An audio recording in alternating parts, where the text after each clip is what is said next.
I'm sure you'll find this relatable. You're in a conversation with a person about another guy, and halfway through, you realize that no matter what you say about this guy, this person is not going to change his or her opinion about him, right? If it's happened with you, if you do not want to be this person in a conversation, make sure you tune into this episode till the very end. Let's get into it.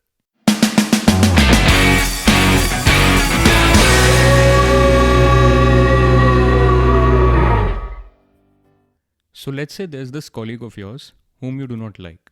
Or let's not talk about colleagues. Let's say there's a friend of a friend or even a person at the same hostel. Whatever. A person who exists in your life and we do not like that person. Could be that you've never seen him respect someone. Could be that you've only seen him respect people or be polite to people who can benefit him. Right? Whatever.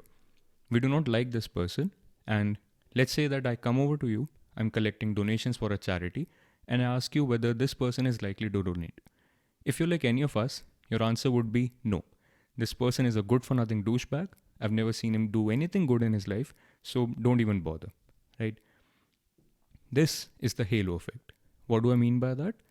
The halo effect is this tendency of our minds to like or dislike everything about a person, even around things that we do not have any observations about, right?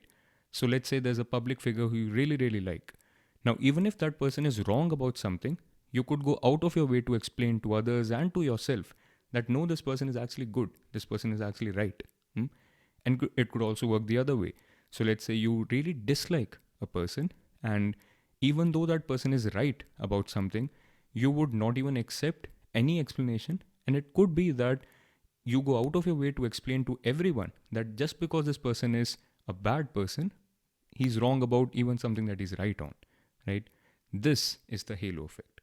And it layers very easily into what we have talked about multiple times on this podcast. Our minds form stories. Our minds are suckers for good stories.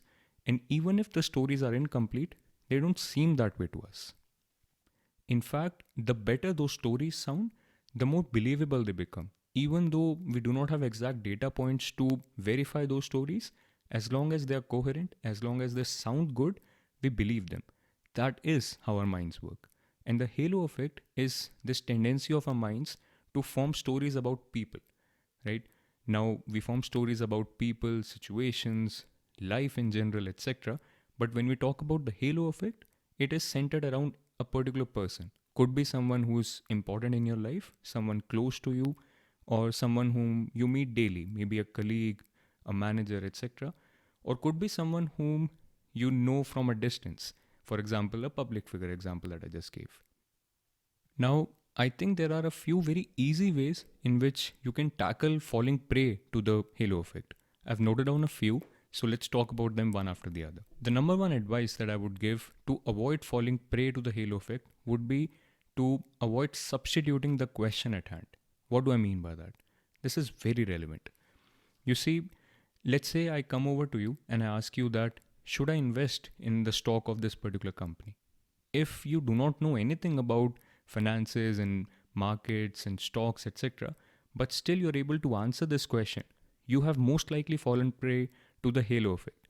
Because it could be that even though I was asking you whether I should invest in their stock, your answer could have been to the question, do you like this company?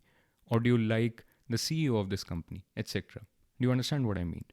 It could be that the question that is being asked to you, you do not know the exact answer to that question, but you substituted that question with an easier version of that question in your minds and responded with the answer to that.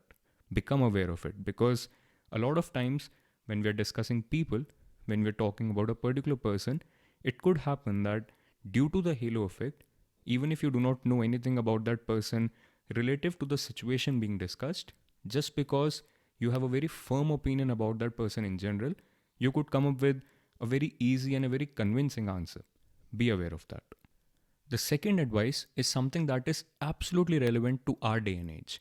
Separate your sources of information. What do I mean by that? Hear me out.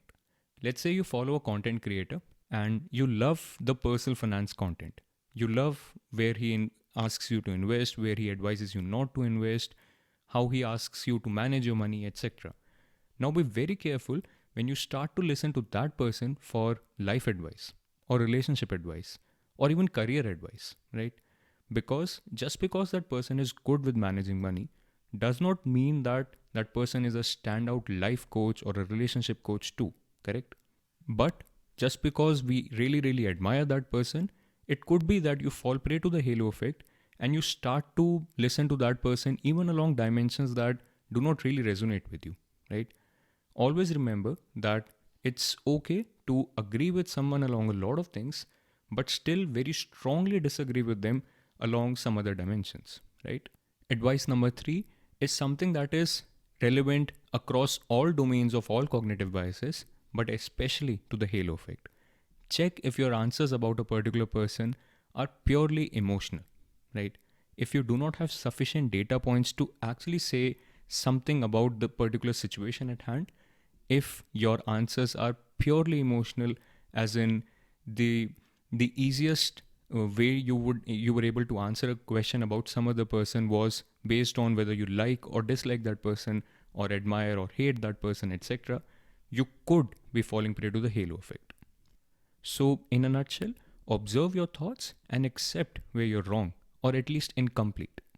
Now, having said all of this, I would also want to add that the halo effect, just like all those other cognitive biases that we talk about on this podcast, is another way of our minds to actually respond quickly to situations. Correct? There could be a lot of situations in your life where all you need to do is respond quickly. Correct? Or rather, that's what it seems like. And any adult in the room will tell you that they've gotten into a lot of situations, a lot of troubles, which could have very easily been avoided had they only not reacted quicker, right? Had they only slowed themselves down and come up with an answer taking their own good time. Hmm? Which is why I personally feel that it's very important for all of us as we grow up to become more and more aware of how our own minds work, how these various cognitive biases and logical fallacies work against us at times, so that we can unlearn them, correct? So, if you're new to this channel, I run a dedicated series of episodes where I talk about each cognitive bias in a lot of detail and I talk about a lot of everyday life examples to see where those biases actually work in our own lives, correct? It's quite uncomfortable at times because it's always a matter of discomfort just even finding out that you're wrong about something or incomplete about something or limited about something, correct? But as is always the case, growth lies on the other side of discomfort. So, if this growth is something that appeals to you, make sure you go through the episode playlist that I've marked down in the show notes below, or you can go on to my website www.chetanarang.com, and from the top menu, you can navigate to episode playlist where you'll find the playlist about understanding human cognitive biases and logical fallacies and go through all of my episodes. Again, that's www.chetanarang.org. And if I was to direct you to one episode, I would direct you to episode 8 of my podcast. That is where I introduce cognitive biases on the Unlearning Playground. And I was talking about how cognitive biases work at 3 levels in our everyday lives. Make sure you go check it out. With that, I think I've covered everything I wanted to in this episode. If you're listening to this on Spotify or Google Podcasts or Apple Podcasts, make sure you go leave a good rating and a review for this show so that it can reach more and more people with time. If you're listening to this on YouTube, YouTube's been telling me that 60 to 70% of my views are coming from people who are not even subscribed to the channel. So if you're one of them, make sure you smash that subscribe button today so that we can get connected more closely, right? There's a lot more powerful content coming your way. Until next time, peace out.